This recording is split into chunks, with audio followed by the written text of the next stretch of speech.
बहुत दिनों पुरानी बात है। एक गांव में एक धोबी अपने गधे के साथ रहता था। वह अपनी रोजी रोटी के लिए रोज सुबह अपने गधे के साथ लोगों के घरों से गंदे कपड़े लाता और उन्हें धोकर वापस दे आता। वो दिन भर इसी काम में लगा रहता और किसी तरह अपना जीवन गुजार रहा था। गधा भी कई सालों से धोबी के साथ काम कर रहा था और उम्र बढ़ने के साथ वह बूढ़ा हो गया था, जिसकी वजह से उसका शरीर भी कमजोर हो चला था, जिस वजह से अब वो ज्यादा कपड़ों का वजन भी नहीं उठा पाता था। उसकी उम्र के चलते उसकी कमजोरी बढ़ती चली जा रही थी। एक दिन की बात है, धोबी अपने गधे के साथ कपड़े धोने घाट जा रहा था। गर्मी बहुत ज्यादा थी और कड़ी धूप से दोनों ही बेहाल थे। चलते चलते धूप और कमजोरी की वजह से अचानक गधे का पैर लड़खड़ा गया और वह एक गहरे गड्ढे में गिर गया। इस अचानक हुई घटना से धोबी घबरा गया। उसका गधा भी परेशान हो गया और धोबी उसे बाहर निकालने की कोशिश में जुट गया, लेकिन गधा और धोबी दोनों नाकामयाब रहे। हालांकि बूढ़ा और कमजोर होने पर भी गधे ने पूरी ताकत लगा दी और दोनों असफल हो गए। धोबी और गधे की ऐसी हालत देख गांव के कुछ लोग उसकी मदद के लिए पहुंच गए, लेकिन कोई भी उसे गड्ढे से बाहर नहीं निकाल पाया। एक आदमी बोला, अरे भाई, ये गधा तो अब बूढ़ा हो गया है, इसलिए इसको बाहर निकालने की बजाय समझदारी इसी में है कि इस गड्ढे में मिट्टी डालकर यही दफना दिया जाए, क्योंकि सारी कोशिशें बेकार ही होंगी। धोबी ने भी सोचा कि ये सब सही कह रही हैं और वो भी इस बात के लिए तैयार हो गया। बस फिर क्या था, उन लोगों ने अब गड्ढे में मिट्टी डालनी शुरू कर दी। गधा इससे पहले कि कुछ समझ पाता, गांव वाले अपना निर्णय ले चुके थे और जैसे ही गधे को समझ आया कि उसके साथ हो क्या रहा है, तो वह कुछ देर चिल्लाया, बहुत दुखी हुआ और उसकी आंखों से आंसू निकलने लगे। लेकिन कुछ देर बाद उसने चुप्पी साध ली और वो एकदम चुप हो गया। लेकिन इसी बीच धोबी की नजर गड्ढे में फंसे अपने गधे की हरकत पर पड़ी।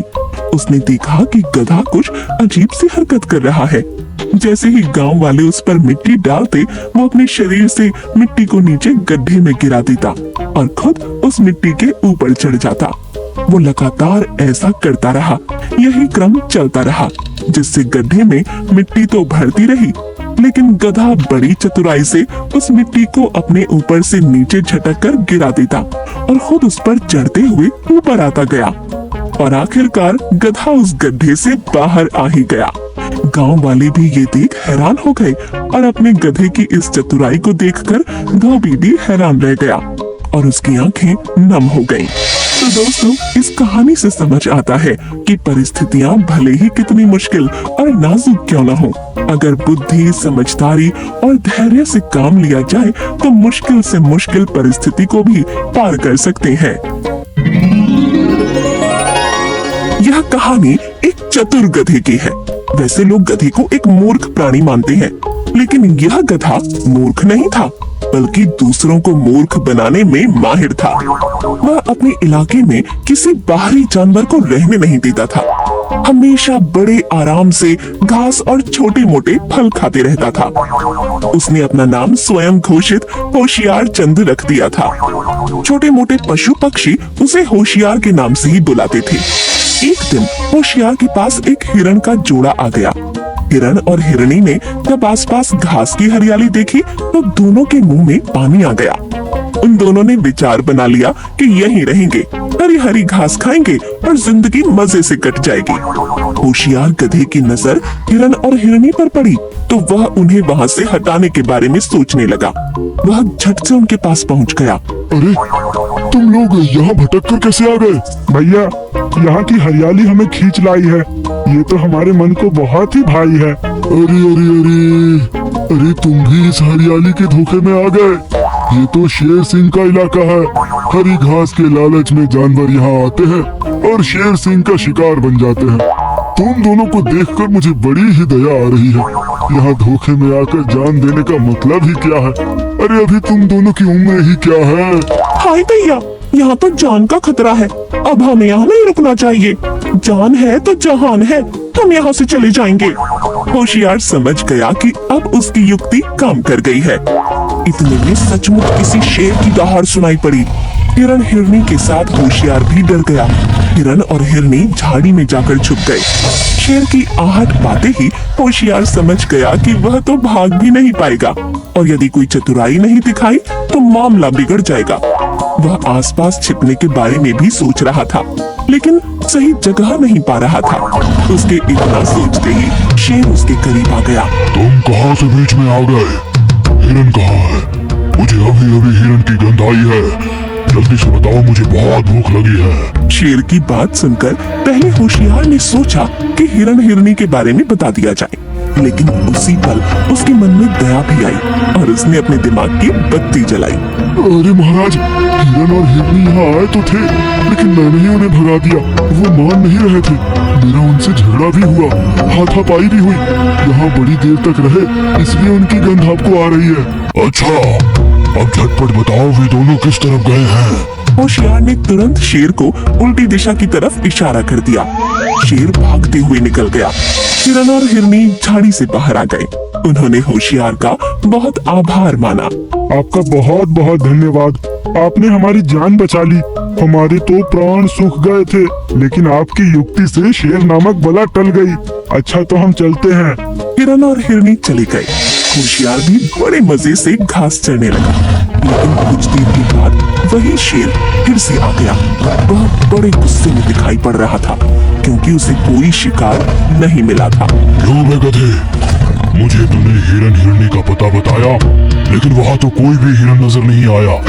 मैं भूखा प्यासा परेशान होकर लौट आया। अरे हुजूर, ये हिरन है, एक जगह कहाँ रुकते हैं? चौकड़ी मारकर भाग गए होंगे। आप मुझे सोचने दे, मैं आपको दूसरे हिरन का पता बताऊंगा।